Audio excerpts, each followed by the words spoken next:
What's going on, everybody? Rob here, aka Trev 2323 TREV 2323. We're by Kinder Morgan over here. We're in the Calumet River, trying to let that boat go around because I'm trying to get to Ghost Ship. This is the ship that everybody always called Ghost Ship because you can see it off the expressway. Now they pay per month just to keep it stored here, but apparently it's the sister to another ship, the exact same ship.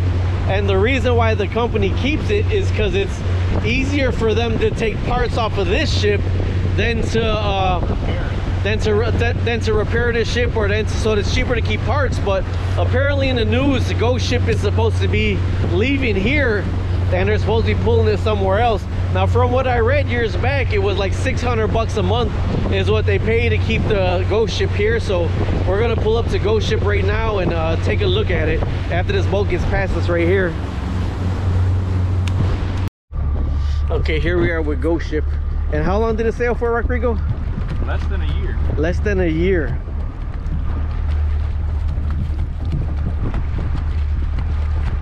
You see it off the Bishop Ford Expressway. That's the Bishop Ford Expressway straight ahead.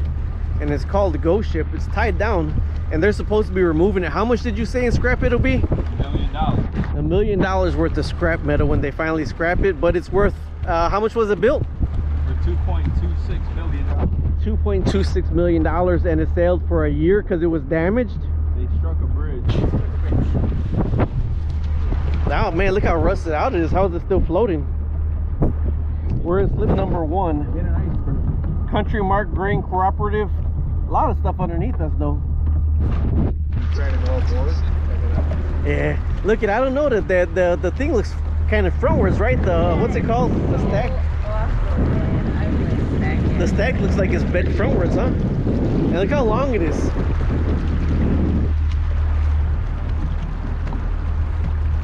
And so the front is what you actually see when we get off the passing the expressway is over there. So this front is actually what you see off the expressway. And everybody knows this is a Ghost Ship because it sat here for so long and nobody knew kind of what it was. So I'm glad we got to make it out here before it was removed.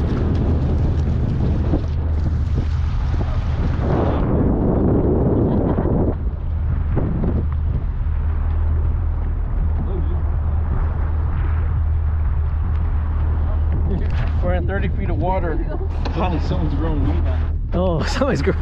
It's a marijuana. Now it's a marijuana cultivation plant. See how the weeds up there? Just kidding. Just kidding. That is awesome. All right, well, I'm gonna turn around because in the beginning of the ship slip, it goes to 12 feet. We can get in 12 feet also. We're good down to 6 feet.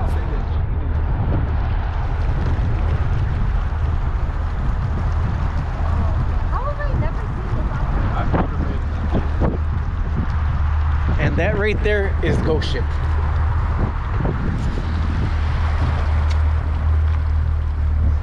There's ducks sitting over there. That's a famous sign that is associated with it, because when they take pictures of it, that's what you see. Okay, so here's a little bit. The Ghost Ship, it's gonna be removed. This is 2019. It's August. Let's see, August 23rd. August 23rd, 2020. So Ghost Ship is going to be removed. It's by the International Port Chicago off the Bishop Ford Expressway around 130th Street-ish. If you look to your east, you're going to see this huge Ghost Ship there. A little bit about it. Where is this from Northwest Indiana. Long-term ship, Northwest Indiana Times, NWI Times. Long rusting Ghost Ship. It's been docked under the towing concrete grain elevator on Lake Calumet in the Port of Chicago. It's going to be finally removed after sitting for decades. The 630-foot long, it's called the CTC number 1. Great Lakes ship freighter that set sail actually in 1943. It set sail. I thought it was 41. In 1943 it set sail. It's been a landmark on the Bishop Ford Expressway where you can see it, and a highly visible symbol of the Rust Belt because this thing is really rusty. It's a hulking ship just off the lake of Calumet River, hard to miss, rusted away under Illinois International Port sign just off of it's a 10-lane highway. CTC number 1 originally hauled cargo including raw materials for steel makers across the Great Lakes, but had mostly been used for concrete storage since 2009 or until 2009. Concrete storage until 2009. The abandoned-looking bulk carrier is now known as Ghost Ship. It's called Ghost Ship or the Mystery Ship now. Illinois International Port District Executive Director says the ship owner is Grand River Navigation. A division of RAND Logistics should be towed away for scrap within the next few weeks. Now, mind you, this is August 23rd, 2020. So they want it gone before winter time. So try to get out there to see Ghost Ship. If you're on the expressway, if you're going north from Indiana to Chicago, it's on your right-hand side.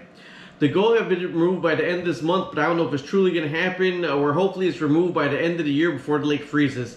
The Maritime class bulk carriers were built by Great Lake Engineering in River Road, Michigan for $2.26 million 76 years ago. 76 years ago, $2.26 million. That was a lot of money. That's still a lot of money today. Can you imagine how much it was 76 years ago?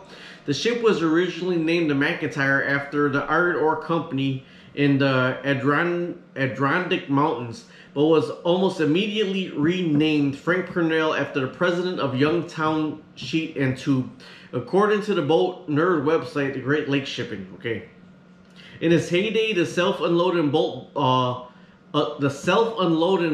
could haul up to 16,300 tons of cargo in its 4 holds. In 1965, it was acquired by Bethlehem Steel Corporation and renamed Steelton after a steel mill in Pennsylvania in 1974. Oh, in 1974 it struck a bridge, so it didn't just go for 1 year, it went for many years. So in 1974 it struck a bridge on the Welland Canal, Port Robinson, Ontario in Canada, causing extensive damage to the vessel and putting the bridge out of commission permanently. It was determined that the repairs would cost $20 million. $20 million for the repairs in 1974, but the ship was built for $2.2 million.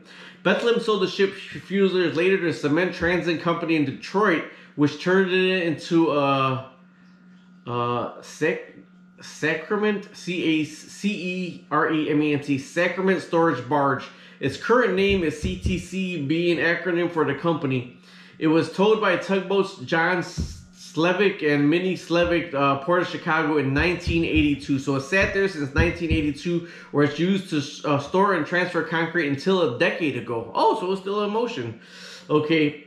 Harris estimates the ship's scrap metal will be fetched over $1 million when it's scrapped. With no disrespect, there has been a stigma on the port being the same exact spot for so long. Harris said it's been there forever, and this will improve the aesthetic look of the port. The ship's removal will free up port and more dock space so they can lease out the port. The most of the benefit they want is the aesthetics.